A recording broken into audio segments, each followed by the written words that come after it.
እስካሁን አላገባሽም። አላህ ለፈለገው ሴት ልጅ ይሰጣል፣ ለፈለገው ወንድ ልጅ ይሰጣል፣ ለፈለገው መንታውን ይሰጣል፣ ለፈለገው ደግሞ አላህ ይጠብቀንና መሃን ያደርገዋል።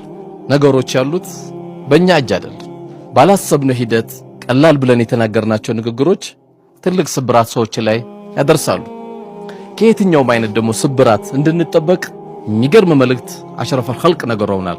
ሰለዋቱላሂ ወሰላሙ ዐለይሂ በአላህና በመጨረሻ ቀን ያመነ ጥሩ ንግግር ይናገር ወይም ዝም ይበል ነው ያሉት። ሳናውቅ በብዙ ማህበራዊ ነገሮች ላይ ስንገባ ከምናያቸው የሚያሳዝን ነገር አላገባሽም ብለን እናስጨንቃታለን። ሱፐርማርኬት ሄዳ አትገዛ።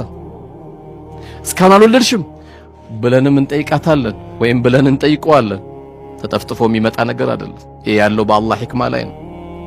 በማይመለከተን ነገር በገባን ቁጥር እነዛ ሰዎች ትልቅ ስብራት ነው የምናደርስባቸው።